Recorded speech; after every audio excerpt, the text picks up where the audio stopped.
Évangile de Jésus-Christ selon saint Matthieu, au chapitre 5, des versets 1 à 12a. En ce temps-là, voyant les foules, Jésus gravit la montagne. Il s'assit et ses disciples s'approchèrent de lui. Alors, ouvrant la bouche, il les enseignait. Il disait: Heureux les pauvres de cœur, car le royaume des cieux est à eux. Heureux ceux qui pleurent, car ils seront consolés. Heureux les doux, car ils recevront la terre en héritage. Heureux ceux qui ont faim et soif de la justice, car ils seront rassasiés. Heureux les miséricordieux, car ils obtiendront miséricorde. Heureux les cœurs purs, car ils verront Dieu. Heureux les artisans de paix, car ils seront appelés fils de Dieu. Heureux ceux qui sont persécutés par la justice, car le royaume des cieux est à eux. Heureux êtes-vous si l'on vous insulte, si l'on vous persécute, et si l'on dit faussement toutes sortes de mal contre vous, à cause de moi. Réjouissez-vous, soyez dans l'allégresse, car votre récompense est grande dans les cieux. Au nom du Père et du Fils et du Saint-Esprit. Amen. Loué soit Jésus-Christ et bonne fête de la Toussaint. C'est le mois qui est dédié aux défunts. C'est le mois qui est dédié aux personnes qui nous ont précédés au ciel en ce mois de novembre. Et chers frères et sœurs dans le Christ, de plus en plus quand on parle de la Toussaint, les gens commencent à se sentir un peu gênés. Comme pour dire que est-ce que c'est vraiment possible d'être saint sur la terre? Est-ce que c'est possible de dire que je suis saint? Avec le monde qui est en train de prendre une autre envergure, avec la poursuite au capitalisme, la poursuite à l'intérêt personnel, la poursuite à la réalisation personnelle, est-ce que c'est vraiment possible?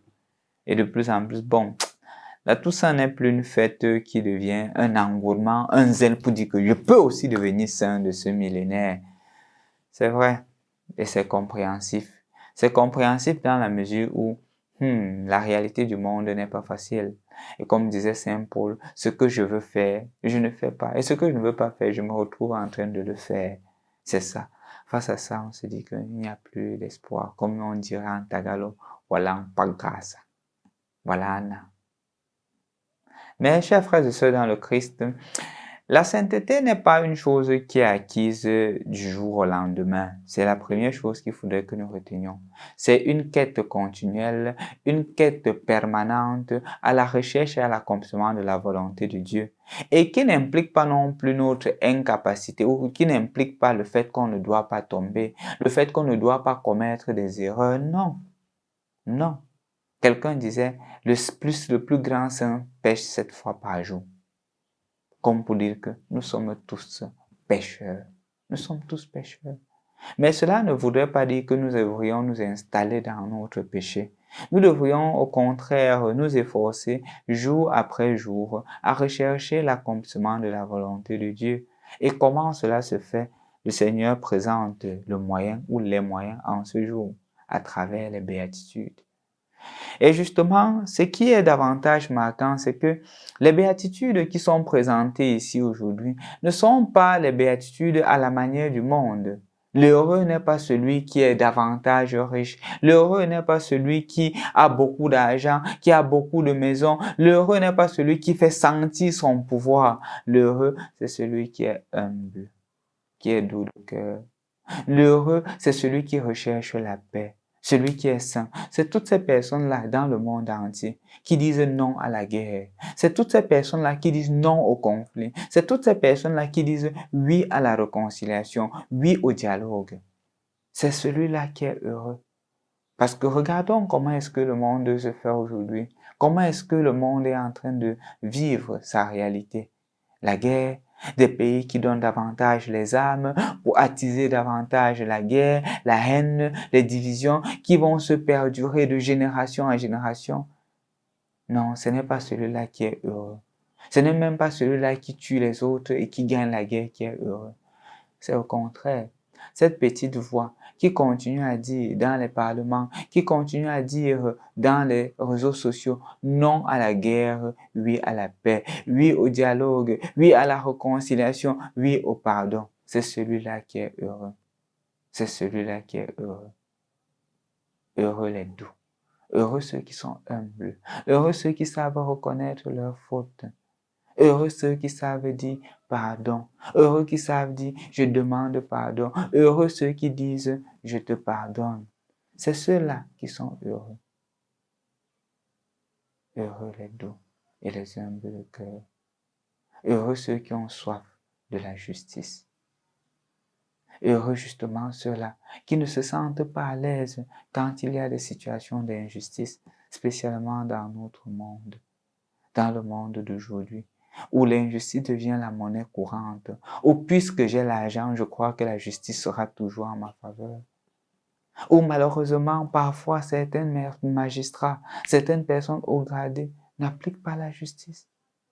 Je profite de cette occasion pour remercier toutes ces personnes-là, tous ces avocats, tous ces magistrats qui ne se contentent pas d'abord à avoir un gain, mais qui se contentent à appliquer le droit, qui cherchent la vérité, qui cherchent la justice. Prions que dans notre monde, dans notre société, dans notre pays, le Cameroun, la justice puisse davantage régner. Prions vraiment pour une justice équitable dans ce pays, au point où le pauvre puisse dire que je peux me plaindre et j'ai raison. Le pauvre puisse dire qu'on peut me porter plainte et j'ai raison, parce que ce ne sera pas l'argent qui sera prémis. Mais pour cela, prions davantage pour que ceux qui entrent dans les ENAM, ceux qui entrent dans les positions dans les écoles de formation où ils auront des positions de décision, entrent justement. C'est le nœud de la racine. Si je sais que je dois entrer à l'ENAM, je dois payer 3 millions. Si je sais que pour être intégré, je dois payer 5 millions. C'est évident que la tendance humaine soit que lorsque j'entre, je cherche à récupérer l'argent que j'ai investi parce qu'on a prêté au village, on a prêté ceci.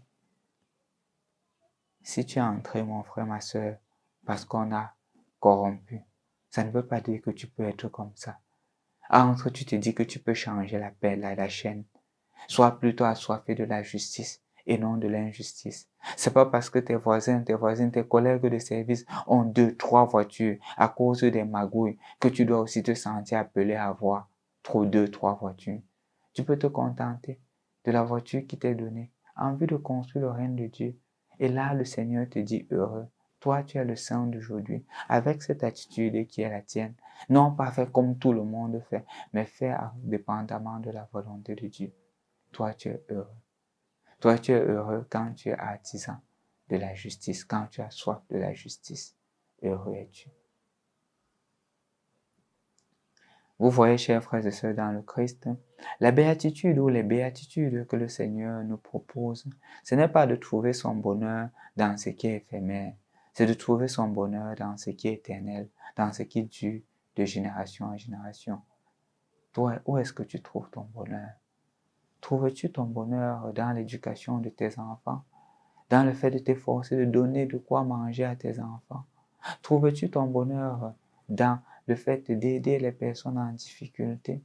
Ou est-ce que tu trouves ton bonheur, malheureusement, dans la boisson, dans les femmes, dans la corruption, dans l'abus de pouvoir, dans l'orgueil, dans le mensonge, dans le vol? Où est-ce que tu trouves ton bonheur? Le vrai bonheur se trouve en Dieu.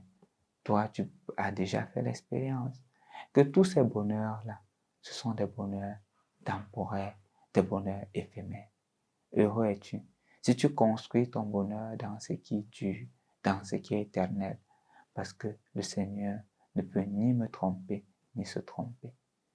Disons donc merci au Seigneur en ce jour où nous célébrons nos frères et sœurs les saints, ceux qui nous ont précédés au ciel, ceux que nous connaissons, même si l'Église ne les a pas encore canonisés. Je pense ici éminemment à Saint Sergio Favarin, que j'ai déjà canonisé, quelqu'un à qui j'ai vu un modèle de sainteté. Toi, tu pourrais aussi penser à un saint, une personne avec qui tu as vécu et que tu as vu en lui ou en elle un modèle de vie sainte. Et rendons grâce à Dieu pour eux et demandons, si besoin, leur intercession. Ils pourront, ils le feront pour nous. J'ai fait l'expérience des prières d'intercession qui m'ont été accordées à travers l'intercession de Sergio Favarin. Toi aussi, quel saint, même si cette personne-là n'a pas encore été officiellement reconnue par l'Église, est en train d'agir dans ta vie quand tu demandes son intercession. Vas-y, prie, demande l'intercession et ils agiront, ils intercéderont pour nous. Et petit à petit, nous aussi, nous goûterons la grâce de la sainteté, la grâce de la conversion réelle. Même s'il arrive qu'aujourd'hui nous tombons, ayons le courage de tendre la main. Le Seigneur, lui, nous relèvera. Bonne fête de la Toussaint, bonne fête à toi, bonne fête à nos frères et sœurs dans le ciel, que nous soyons toujours unis dans la recherche de la sainteté, en recherchant le bonheur dans ce qui dure, dans ce qui est éternel. Au nom du Père et du Fils et du Saint-Esprit. Amen.